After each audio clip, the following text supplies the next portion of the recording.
Exit খুঁজতে উপদেষ্টাদের খুব কষ্ট করতে হবে না, কারণ ম্যাক্সিমাম উপদেষ্টায় ডুয়াল সিটিজেনশিপ নিয়ে চলছেন।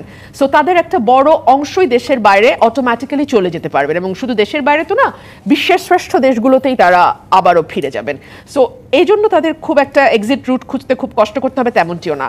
সো আমরা যদি এটা দেখি সাদা চোখে এই ইনফরমেশনগুলো, তাহলে এটা সহজেই অনুমেয় যে যদি পলিটিক্যাল পার্টিগুলো একটা নির্বাচন আয়োজন করতে ব্যর্থ হয় ফেব্রুয়ারির মধ্যে, তাহলে বাংলাদেশ একটা গভীর অনিশ্চয়তায় পড়বে। আপনি নিশ্চয়ই লক্ষ্য করেছেন আওয়ামী লীগের মিছিল বড় হচ্ছে, আওয়ামী লীগের মিছিল আগের চেয়ে অনেক বেশি ঘন ঘন হচ্ছে, আওয়ামী লীগের মিছিল ঢাকার অনেক গুরুত্বপূর্ণ সড়কগুলোতে হতে দেখছি আমরা, এবং মিছিলের দৈর্ঘ্য প্রস্থ যথেষ্ট বড়। সুতরাং ঘরের পাশে আওয়ামী লীগ যে হাত পা গুটিয়ে বসে আছে তেমনটিও নয়। শুরুর দিকে আমরা যেমন তাদের মধ্যে কিছুটা হতবিবল ভাব বা কিছুটা হতচকিত অবস্থা লক্ষ্য করেছিলাম, এই সরকারের ক্রমাগত উপর্যুপরি ব্যর্থতা তাদেরকে সেই সাহস দিয়েছে যাতে তারা কোনো রকম কোনো দুঃখ প্রকাশ না করে, কোনো রকম কোনো অনুশোচনা না করে আবারও বীর দর্পে পলিটিক্সে আসবার কথা চিন্তা করে। এবং ভেরি রিসেন্ট যেই ইন্টারভিউটা আমাদের প্রধান উপদেষ্টা দিলেন, সেখানেও কিন্তু তিনি বেশ কিছু জায়গা একটু হেইজি বা একটু অস্পষ্ট রেখেছেন। তিনি বলেছেন যে আমরা আওয়ামী লীগকে নিষিদ্ধ করিনি, তাদের কার্যক্রম স্থগিত আছে আপাতত, এবং তারা নির্বাচনে অংশ নেবে কি নেবে না এটা নির্বাচন কমিশন ঠিক করবে। বিষয়টির মধ্যে এক ধরনের, এবং সেই সাথে প্রধান উপদেষ্টা প্রেস সচিব শফিকুল আলম কিন্তু জানিয়েছেন এটি একটি ট্রান্সলেশন জনিত সমস্যা। আপনি এই বিষয়ে কি বলবেন? দেখুন, পলিটিশিয়ানরা যখন কোনো কিছু অ্যাভয়েড করতে চান, ওনারা পলিটিক্যাল সিকনেস বলে একটা কথা আছে, রাজনৈতিক অসুস্থতা, ওনারা হঠাৎ অসুস্থ হয়ে যান। ধরুন কোনো একটা সমাবেশে আপনি যেতে চাইছেন না, কোনো একটা মিটিং আপনি অ্যাটেন্ড করতে চাচ্ছেন না, আপনাকে কল করা হলে ইনভেরিয়েবলি আপনি বলবেন আমি অসুস্থ, এটাকে আমরা বলি পলিটিক্যাল সিকনেস। সো এই ধরনের অজুহাত আসতে পারে, কিন্তু আমার ব্যাখ্যা আমি করেছি, মানুষও তার যার যার ব্যাখ্যা শেষে করবে। এই সকল কিছু যদি আপনি এক জায়গায় নিয়ে আসেন, আপনি দেখবেন একটা গভীর অনিশ্চয়তা, এবং দেশের ভেতরে দেশের বাইরে ক্রমাগত কিন্তু অস্থিতিশীল পরিবেশ তৈরি হচ্ছে, অস্থিরতা হচ্ছে। আপনি দেখুন 700-র উপরে পূজা মণ্ডপে অসুরের চেহারায় দাড়ি বসানো হয়েছে। আমি কোনো গোষ্ঠী, কোনো সম্প্রদায় কিংবা কোনো ব্যক্তি আমি এজন্য দায়ী করব না। কোনো একটা মহল চাইছে দেশটা অস্থিতিশীল হোক, এবং কোন মহল এটা আমি জানি না, কিন্তু আপনিও জানেন না। সরকারের দায়িত্ব ওই মহলটিকে খুঁজে বের করা। আপনি দেখুন প্রতিদিন কোথাও না কোথাও মব ভায়োলেন্স হচ্ছে, সরকার নিন্দা জানানোর বাইরে। আচ্ছা, কোন সরকার যে নিজেকে নিজে নিন্দা জানাতে পারে এটাও বাংলাদেশে একটা অভূতপূর্ব দৃষ্টান্ত। আমরা কিন্তু তার বাইরে সরকারকে কোনো কার্যকর পদক্ষেপ নিতে দেখি নাই। এখনই আপনার হেডলাইনে যাচ্ছিল 6,67,000 কোটি টাকা মন্দরিন। বাংলাদেশের ইতিহাসে এত মন্দরিন কোনোদিন হয় না, 2.5 লক্ষ কোটি টাকা এক বছরে হয়েছে। জি ব্যারিস্টার রুমিন ফারহানা, এই বিষয়টি আবারও আসবো, আমরা একটি বিরতি নিয়ে ফিরছি। জিপিএইচ ইস্পাত নিবেদিত রাজকাহন থেকে এই পর্যায়ে নিচ্ছে একটি বিরতি, সাথে থাকুন। আমন্ত্রণ আরো একবার জিপিএইচ ইস্পাত নিবেদিত রাজকাহনে। আজ আমরা আলোচনা করছি গণভোটে ঐক্য সময় নিয়ে অনৈক্য শিরোনামে, আর এই মুহূর্তে আমাদের সাথে স্টুডিওতে যুক্ত হয়েছেন গণসংহতি আন্দোলনের প্রধান সমন্বয়কারী জুনায়েদ সাকি। আপনাকে স্বাগত। আবারও যেতে চাই ব্যারিস্টার রুমিন ফারহানা আপনার কাছে। বিরতির আগে যে বিষয়টি নিয়ে আপনি আসলে কথা বলতে পারেননি, আমরা সময় স্বল্পতার কারণে বিরতিতে চলে গিয়েছিলাম। আমরা বলছিলাম ইসলামী আন্দোলন বাংলাদেশের যুগ্ম মহাসচিব মাওলানা গাজী আতাউর রহমানের একটি বক্তব্য। তিনি বলেছেন ৭২-এর সংবিধান টিকিয়ে রাখতে ভারতের ইশারায় মরিয়া বিএনপি। অর্থাৎ আমি যদি একদম সুস্পষ্টভাবে বলি, উনি বলেছেন ৭২-এর সংবিধান ভারতের স্বার্থ রক্ষা করে, এই সংবিধানের কারণে বারবার দেশ সংকটে পড়ছে, অথচ সেই সংবিধান টিকিয়ে রাখতে ভারতের ইশারায় বিএনপি মরিয়া। আপনার কাছে আমার সেই প্রশ্ন ছিল যে তার এই অভিযোগের সুর কেন বিএনপি দিকে? Offence is the best defence. আমরা যখন কোনো ভুল করি, বিশেষ করে বাচ্চারা খেয়াল করবেন বাসায়, ওরা যখন কোনো ভুল করে দ্রুত সে চেষ্টা করে দোষটা কার উপরে দিয়ে আগে নিজেকে সে নির্দোষ প্রমাণ করবে। আমরা কিন্তু কেউ এখনো প্রশ্ন তুলি নাই, যখন বাংলাদেশে কেবলমাত্র নৌকা এবং নৌকাই নির্বাচন করেছে, তখন নৌকার পাশাপাশি আরেকটা পোস্টার সারা বাংলাদেশে উড়ে বেরিয়েছে, উড়ে, সেটা হাত পাখা ইসলামী আন্দোলন। আমরা কিন্তু কেউ প্রশ্ন করি নাই যে ইসলামী আন্দোলন কি করে গত 15 বছর বাংলাদেশের মাটিতে নিরঙ্কুশভাবে তাদের মহাপ্রতাপে রাজনীতি করে যেতে পেরেছে, যেখানে বিএনপির মতন এত বড় একটি পলিটিক্যাল পার্টিকে কমপ্লিটলি মাটির সঙ্গে মিশিয়ে দেবার চেষ্টা করা হয়েছে, বাড়ি বাড়ি ঢুকে ডাকাতি যুক্ত হয়েছে, অনেক কিছু যুক্ত হয়েছে। সেই সঙ্গে রাজাকারের বদলে এখন ভারতের দালাল রয়ের এজেন্ট ট্যাগ দেওয়ার সংস্কৃতি শুরু হয়েছে। অর্থাৎ হাসিনা যেভাবে মুক্তিযুদ্ধকে ব্যবহার করে করে করে করে করে করে বিষয়টিকে একেবারে খেলো করে ফেলেছিলেন, আওয়ামী লীগ মুক্তিযুদ্ধকে একেবারে খেলো করে ফেলেছিল, অতি ব্যবহারে লেবু বেশি ইয়ে করলে তো তিতা হয়ে যায়, সেরকম করে ফেলেছিল। একই রকম তেতো করা হচ্ছে। আপনি এখন মানুষের ভোটের অধিকারের কথা বলেন, আপনি একটা নির্বাচনের কথা বলেন, আপনি বাক স্বাধীনতা প্রকাশ হিসেবে আপনি ফেসবুকে আপনার মতামত দেন কিংবা টকশোতে আপনি কথা বলেন, মুহূর্তের মধ্যে আপনি হয়ে যাবেন রয়ের এজেন্ট, ভারতের দালাল। Very interesting. গত 15 বছর ভারতের বিরুদ্ধে কিন্তু খুব টু শব্দটা আমরা কাউকে তেমন করতে দেখি নাই। তখন যখন আমি ঠিক এইভাবেই, আমার কোনো খাতে কোনো পরিবর্তন হয় না, কথারও পরিবর্তন হয় নাই, অ্যাপিয়ারেন্সেরও পরিবর্তন হয় না, লুকেরও পরিবর্তন হয় না, আমি যখন এখন কথা বলি তখন কিন্তু তখন যারা আমাকে ঈশ্বর জ্ঞানে এত ভালো এত ভালো এত ভালো কথা বলি তাদের খুব পছন্দ হতো, তারাই এখন আমাকে অবলীলায় ভারতের দালাল, রয়ের এজেন্ট বলে। সো এই যে একটা সংস্কৃতি যে মতের সঙ্গে না মিললেই তাকে মেলাইন করার জন্য আপনি যে কোনো কিছু বলেন, এটাই 15 বছর ধরে চলে এসছে এবং সেটার কন্টিনিউয়েশন আমরা এখনো দেখতে পাচ্ছি। আপনি ইসলামী ঐক্যজোটের যে কথাটা বললেন না, সেটা এই জায়গা থেকে খুব ভিন্ন কিছু না। এবং সেই সাথে কিন্তু ইসলামী আন্দোলন বাংলাদেশের সিনিয়র নায়েবে আমির মুফতি সৈয়দ মোহাম্মদ ফাউজুল করিমও একটি কথা বলেছেন। তিনি বলেছেন, মুসলিম লীগ, আওয়ামী লীগ, বিএনপি ও জাতীয় পার্টির শাসন জনগণ দেখেছে, তাদের শাসনে সাধারণ মানুষের ভাগ্যের কোনো পরিবর্তন হয়নি। খালি নেতা দল কিংবা শুধু দেশ বদল করলে আসলে শান্তি আসবে না, শান্তি তখনই আসবে যখন আমরা নীতি আদর্শের পরিবর্তন আনতে পারবো। ওনার এই বক্তব্যকে আপনি কিভাবে দেখছেন? দারুণ বলেছেন। এখন এই দারুণ কথাটা মানুষ যদি বিশ্বাস করে ওনাকে ভোট দেবে, উনি সরকার গঠন করবে, উনি দেশের পরিবর্তন আনবে, কোনো অসুবিধা নাই তো। এই কথাটা সকলের ক্ষেত্রে প্রযোজ্য। ধরুন যারা নতুন বন্দোবস্ত, নতুন রাজনীতি, বাইনারি, অনেকগুলো কিছু কিছু মানে কয়েকটা শব্দ শিখে সেগুলো জার্গল করে যেভাবে পলিটিক্সটাকে দীর্ঘদিন ধরে করেছে আমরা দেখেছি, সেই মানুষগুলোই যখন দেখি 10 লক্ষ টাকার জন্যে আওয়ামী লীগের নেতার বাড়িতে হানা দেয়, কিংবা যখন দেখি উপদেষ্টাদের 9-6 নিয়ে তারাই কথা বলে, কিংবা তাদের পিএসদের দুর্নীতির খবর যখন প্রকাশিত হয়ে যায়, তারা বিভিন্ন জায়গায় চাঁদাবাজি করতে গিয়ে যখন ধরা পড়ে সমন্বয়ক পরিচয় দিয়ে, তখন তো আসলে আর এই নতুন বন্দোবস্তের কোনো অর্থ থাকে না। ব্যারিস্টার রুমিন ফারহান, আপনাকে ধন্যবাদ আপনার মতামতের জন্য।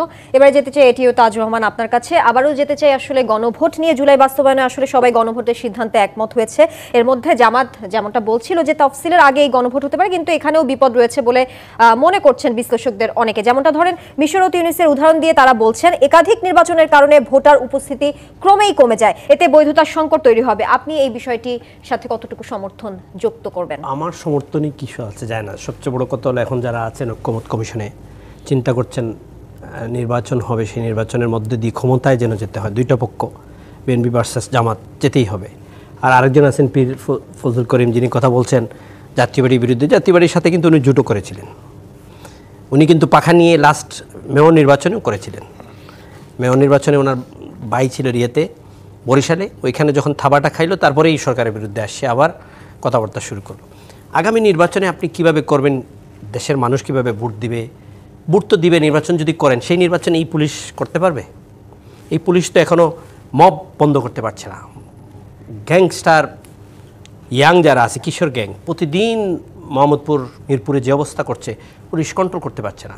আপনি 99 কল দেন, পুলিশে জিজ্ঞাসা করার ঘটনা কী বলে, আমার মারতেছে, ওই কলের রিজার্ভটা 1 ঘন্টা পরে 2 ঘন্টা পরে পুলিশ আসবে। আপনার এই 42 লক্ষ যদি পোলিং স্টেশন বুথ থাকে, এটা কন্ট্রোল কে করবে? এখানে যদি একটা পক্ষ বৃহত্তর একটা শক্তির নির্বাচনে অংশগ্রহণ না করে, সেই নির্বাচনকে আপনি সুষ্ঠুভাবে সুন্দরভাবে নির্বাচনটা করার জন্য আপনার যে সক্ষমতা এই সরকারের, সেটা তো নাই। নাহিদ ইসলাম যিনি উপদেষ্টা ছিলেন, উনি নিজে বলছেন এখানে কয়েকজন উপদেষ্টাকে এখানে বসে আমরা ভুল করেছি, এদের ইতিহাস বাইর করবো আরও কয়েকদিন পরে। মাসুদ কামাল আজকে বলেছেন এদের পাসপোর্ট আগে থেকে যেন রেখে দেওয়া হয় যাতে পালিয়ে যেতে না পারেন। কেন বলা হচ্ছে, কি কারণে বলা হচ্ছে? এখন যারা আছেন ওনারা কি নির্বাচন সুষ্ঠুভাবে করার ক্ষমতা রাখেন? 3 মাস নির্বাচনের বাকি, এখনও ঐক্যমত হওয়া যায় না নির্বাচন কিভাবে হবে।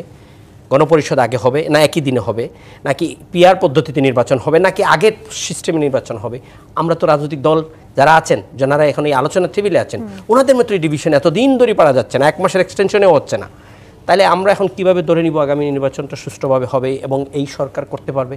আমাদের মনে তো সন্দেহ জাগে যে এটা হবে কি না, হবে না, এই ফরম্যাটে হবে কি হবে না। এখন পিআরের এইটার পরে যদি বিএনপি জামাত আবার ওটা বলে আমরা আন্দোলনে আছি, পিআর নিয়ে আসলেন, আন্দোলন থেকে যাব না, টেবিলের মধ্য থেকে সরে গিয়েছে, জামাত আন্দোলনে চলে গিয়েছে। এখন বলবো পিআর দেন, পিআরটা দিবেন, আবার বলবো না জাতীয় নির্বাচনটা আরেকটু সরান, স্থানীয় নির্বাচনটা দেন, না হলে আমরা দেখতে পারবো না এই সরকার পারবে কিনা ইলেকশনটা করতে। এই এত ঝামেলার মধ্যে আপনি কি করে এই দেশটাকে সুষ্ঠু নির্বাচন ফেব্রুয়ারিতে করবেন, আমি খুব সন্দিহান। দ্বিতীয়ত হলো আপনার বিদেশি শক্তি, দেশি শক্তি, আইন শৃঙ্খলা, দেশের অর্থনীতির অবস্থা একদম খুব অবস্থাই খারাপ। এটা ঠিক ফিক্স না করা পর্যন্ত কতটুকু কী হবে আল্লাহ জানে। নির্বাচনে আপনি 14 মতো আর একটা করতে চাচ্ছেন, বৃহত্তর স্টেক হোল্ডার বাদ দিবেন, আওয়ামী লীগের বাদ দিয়ে ফেলছেন, কথা বলছেন জাতীয় পার্টির, কিন্তু এখন জাতীয় পার্টি নিয়ে কয়েকদিন থেকে বন্ধ। আপনারা জাতীয় পার্টিকে সরাই দিতে চান, দেন, যদি সরাই দেন, জাতীয় পার্টি নাই, আওয়ামী লীগ নাই, আরও 28টা দল নাই, সব মিলে থাকবে না। আপনার বিএনপির স্থায়ী কমিটির সদস্য সালাউদ্দিন সাহেব বলছেন 12 মাস পরে জাতীয় পার্টিকে বন্ধ করবেন, ওই 24-এর ইলেকশনে তো 28টা দল গেছে, এগুলো তো বন্ধ করতে হবে, তাহলে কাকে নিয়ে ইলেকশন করবো আমরা? তো এই জামাত এবং অন্যান্য রাজনৈতিক দল একটার পর একটা দ্বারা নিয়ে আসছে, যে দ্বারাগুলো তাদের সামনে আসবে, এদেরকে কেটে ফেলতে হবে ঘাসের মতন, স্মুথ করে দিয়ে রাষ্ট্র ক্ষমতায় যাওয়ার চিন্তা করতে হবে। বৃহত্তর একটা রাজনৈতিক দল বিএনপি, তাদের সহযোগী অনেকরা আছেন, আর তো আওয়ামী লীগরে বিএনপিকে কাউন্টার দেওয়ার মতো এই দেশের সমস্ত রাজনৈতিক দল এক হলেও তো নাই। আপনি সংসদে যাবেন, সেই সংসদে কিন্তু বিরোধী দল দুর্বল হবে, এই বৃহত্তর দলগুলো যদি বাইরে থাকে। জামাত, আওয়ামী লীগ নাই, জাতীয় পার্টিও নাই, বাকিগুলো নাই, সেই সংসদে জামাত বিএনপিকে কাউন্টার দেওয়ার মতো বিরোধী দল কারা? কয়টা আসন হবে? এখন আসন বাগাবাগি যদি ফিক্সড হয়, আমিরামি নির্বাচনের ফিক্সড হয়, তাহলে হয়তো বা নির্বাচনটা সুন্দর হতে পারে সবাই মিলে। আদারওয়াইজ আমার কাছে মনে হচ্ছে এখনও দেশ খুব একটা কঠিন সময়ের মধ্যে দিয়ে যাচ্ছে। এটি তাজুর রহমান, আপনাকে ধন্যবাদ। এবারে যেতে চাই জুনায়েদ সাকি আপনার কাছে। যেহেতু আমরা বলছিলাম গণভোটের আসলে পদ্ধতি এবং সময় নিয়ে রাজনৈতিক দলগুলোর মধ্যে এখনো দ্বিমত রয়েছে, আপনার কি মনে হয় এই গণভোট কি আসলে বর্তমান রাজনৈতিক বিরোধ আদৌ মেটাবে, নাকি নতুন করে আবার সংকট তৈরি করবে? কারণ এর আগে আমরা দেখেছি যুক্তরাজ্যের ইউরোপীয় ইউনিয়ন থেকে প্রত্যাহার বিষয়ে গণভোট অচলাবস্থা ভাঙার বদলে সেখানে গভীর বিভাজন ডেকে এনেছিল, এবং বিভিন্ন রাজনৈতিক বিশ্লেষকরা বলছেন যে গণভোটের মাধ্যমে রাজনৈতিক বিরোধ মেটানোর চেষ্টা নতুন সংকট সৃষ্টি করবে। আপনারও কি মনে হয় এই সংকট কি আসলেই আছে বা সৃষ্টি করবে? ধন্যবাদ। আমি সহলোচক সবাইকে সালাম এবং শুভেচ্ছা জানাচ্ছি। আসসালামু আলাইকুম। দুঃখ প্রকাশ করছি একটু দেরিতে আসার জন্য। সব জায়গাকে একাকার করার কিছু নেই, উদাহরণ আমরা দেই, কিন্তু প্রত্যেকটা প্রেক্ষাপটের যে পার্থক্য থাকে সেই প্রেক্ষাপটের ভিত্তিতেই এক একটা প্রসঙ্গ সামনে আসে। আমরা রাজনৈতিকভাবে অনেক কথাবার্তাও বলি, সেগুলো হয়তো যার যার রাজনৈতিক অবস্থান থেকে বলা হয়, কিন্তু যখন কোনো কংক্রিট বিষয় নিয়ে কথা বলি সেখানে কিন্তু কি হচ্ছে তথ্যগতভাবে সেটা পরিষ্কারভাবে জেনেই বলাটা ভালো। আমাদের জুলাই সনদ তৈরি হয়েছে, এই ঐকমত্য কমিশনের কাজটা ছিল এটা ফ্যাসিলিটেট করা, সেটা করেছেন এবং সফলভাবে তারা একটা জুলাই সনদ তৈরি করেছেন। এর মধ্যে ঐকমত্যের অংশ আছে, নোট অফ ডিসেন্টের অংশ আছে, এবং নোট অফ ডিসেন্ট বাস্তবায়নের ব্যাপার নিয়েও একটা কংক্রিট জায়গায় আসা হবে যে এটা জনগণ ঠিক করবেন, যাদেরকে বিজয়ী করবেন সেই প্রস্তাব অনুযায়ী নোট অফ ডিসেন্টের মীমাংসা হবে। এখন যেটা শেষ অংশে এসেছিল যে বাস্তবায়ন কিভাবে হবে, তো বাস্তবায়নের দিক থেকে এই জুলাই জাতীয় সনদ বাস্তবায়ন প্রক্রিয়া প্রসঙ্গে কয়েকদিন ধরে আলোচনা হয়েছে, আমরা সময় নিয়েছিলাম, সবার সাথে কথা নিজেরাও বলেছি, এবং এখনও শেষ হয়নি। তবে আজকে যে অগ্রগতিটা হয়েছে সেটা হচ্ছে যে মোটামুটিভাবে গণভোটের বিষয়ে একটা ঐকমত্যের জায়গা হয়েছে। দুটো বিষয় ছিল, একটা হচ্ছে আইনি বাধ্যবাধকতা তৈরি করা, আরেকটা হচ্ছে যে এটাকে টেকসই করা। আইনি বাধ্যবাধকতার জায়গা থেকে কে এই আইনি বাধ্যবাধকতাটা তৈরি করবে, একটা হচ্ছে কোর্টের পরামর্শ থেকে হতে পারে, আরেকটা হচ্ছে জনগণ গণভোটের মধ্য দিয়ে এই আইনি বাধ্যবাধকতার জায়গাটা তৈরি হতে পারে। সেক্ষেত্রে প্রস্তাব এসছে যে কনকারেন্ট ইলেকশন, মানে হচ্ছে একইভাবে একই দিনে জাতীয় নির্বাচনও হবে আবার গণভোটও হবে, দুটো ব্যালট থাকবে, একটা হানা ভোট আর একটা হচ্ছে জাতীয় নির্বাচনের ভোট। সেখানে হবে যে জুলাই জাতীয় সনদ, যেখানে তার ঐকমত্য এবং নোট অফ ডিসেন্ট অংশ আছে, বাস্তবায়নের পদ্ধতিও লেখা আছে, সেই সনদের পক্ষে বিপক্ষে জনগণ ভোট দিবেন।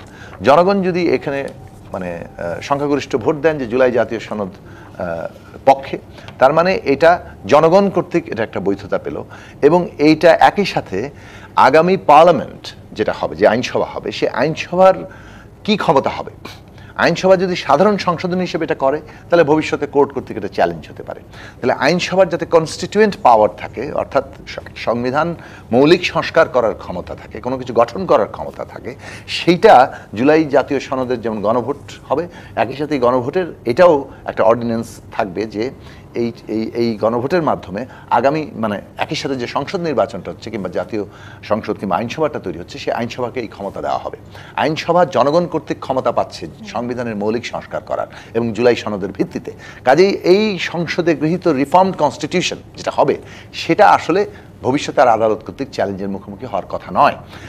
এখন আমাদের এখানে এটাও আলোচনা হয়েছে যে প্রথম অধিবেশনেই এই জুলাই জাতীয় সনদ যেটা তৈরি করা হয়েছে সেটার ঐকমত্যের অংশ বাস্তবায়ন হয়ে যাবে। নোট অফ ডিসেন্ট নিয়ে আলোচনা হবে, সেখানে সংখ্যাগরিষ্ঠতা যদি থাকে তাহলে সেভাবে হবে, যদি সংখ্যাগরিষ্ঠ না থাকে আলোচনা করে যতটুকু কনসেনসাস হবে সেটার ভিত্তিতে হবে। এবং যে ধরনের একেবারে স্ট্রাকচারাল কিছু changes like upper house lower house উচ্চকক্ষ, সেখানে তখন ওইটা পাশ হয়ে গেলে ওই অনুযায়ী উচ্চকক্ষ গঠিত হবে এবং অন্যান্য জিনিস ঘটবে। ফলে এইখানে একটা সমাধানের পথের জায়গায় আমরা অনেক দূর অগ্রগতি হয়েছে, যদিও এখনও একেবারে কি বলে যে ধরেন ভাষা কিংবা খুঁটিনাটি বিষয় নিয়ে আমরা প্রস্তাব করেছি যে কমিশন একটা প্রস্তাব লিখিতভাবে দেবে, যাতে করে কারো আপত্তি থাকলে সেই জিনিসটা আলোচনা করতে পারি। ছোট ছোট বিষয় যে ওই একই দিনে হবে, গণভোটটা কি জাতীয় সংসদ নির্বাচনের দিনেই হবে নাকি আগে হবে। এখন পর্যন্ত যেটা দেখা গেছে অধিকাংশ দল একই দিনে নির্বাচন করার পক্ষপাতী, কয়েকটি দল বলেছে যে না, গণভোট আগে হয়ে যাওয়া ভালো।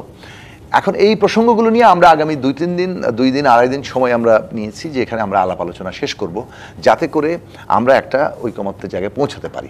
এইটা পৌঁছানো মানে হচ্ছে রাজনৈতিক সংকটের যে সম্ভাবনা দেখা দিয়েছিল আন্দোলন কিংবা যার জায়গা থেকে, সেটা আপাতত মানে সেটা থাকছে না। এরপরও কিছু দাবি দেওয়া থাকবে, কেউ চাইবেন পিয়ার পদ্ধতি ইলেকশন হোক, কিন্তু যতক্ষণ না পর্যন্ত এটা কনসেনসাস হচ্ছে ততক্ষণ পর্যন্ত কিন্তু বিদ্যমান পরিস্থিতিতেই নির্বাচনটা হওয়ার জায়গা।